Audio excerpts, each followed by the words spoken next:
Bonjour à tous et bienvenue sur la chaîne YouTube du cabinet Saucic. Aujourd'hui, je vais vous parler de quelque chose de vraiment très intéressant, de phénoménal, dont on parle quasiment pas sur les réseaux sociaux. C'est la possibilité qu'il existe depuis le mois d'avril 2025 de récupérer la TVA sur les véhicules de tourisme, sur les voitures particulières. Oui, vous entendez bien, depuis avril 2025, vous pouvez récupérer la TVA sur ces véhicules. Jusqu'à présent, vous le savez, pour récupérer la TVA sur un véhicule, il fallait que ça soit un véhicule utilitaire. Et bien désormais, que ce soit un salarié ou un dirigeant d'entreprise, si vous achetez un véhicule particulier, un véhicule de tourisme, que vous l'achetiez ou que vous le louiez, vous allez pouvoir récupérer la TVA. Donc c'est assez énorme. Vous achetez un véhicule 50 000 €, vous allez pouvoir récupérer 10 000 € de TVA. Alors attention, il faut que ça soit un véhicule de fonction et pas une voiture de service. La différence, c'est quoi? C'est que un véhicule de fonction, le salarié ou le dirigeant, il va l'utiliser toute l'année, tous les jours, y compris les week-ends et les vacances, alors qu'un véhicule de service, on doit le rendre en fin de semaine, il est destiné uniquement au travail. Alors, il y a quelques contraintes pour pouvoir récupérer cette TVA, c'est que le salarié ou le dirigeant doit verser une contrepartie. Alors, une contrepartie, elle peut être symbolique, elle peut être modique, ou ça peut être une diminution de l'avantage en nature, ou ça doit être une contrepartie financière. En tout cas, il faut qu'il y ait une contrepartie, et c'est ce qui explique qu'il y a de la TVA, puisque comme il y a contrepartie, il y a prestation de service, et du fait qu'il y a prestation de service, il y a assujettissement à TVA. C'est vraiment particulièrement intéressant, et cerise sur le gâteau,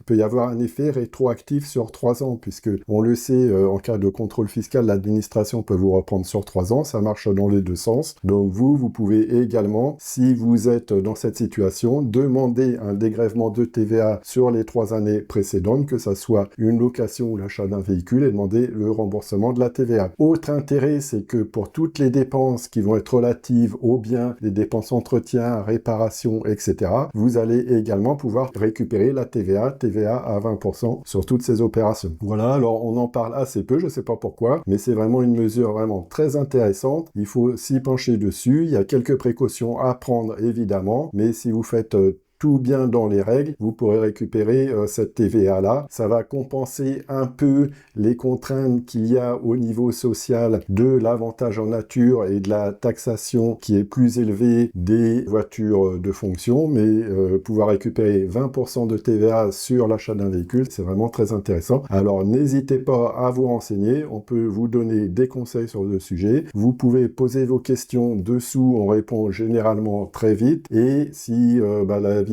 vous a plu, n'hésitez pas à la partager et à liker. Je vous dis à bientôt.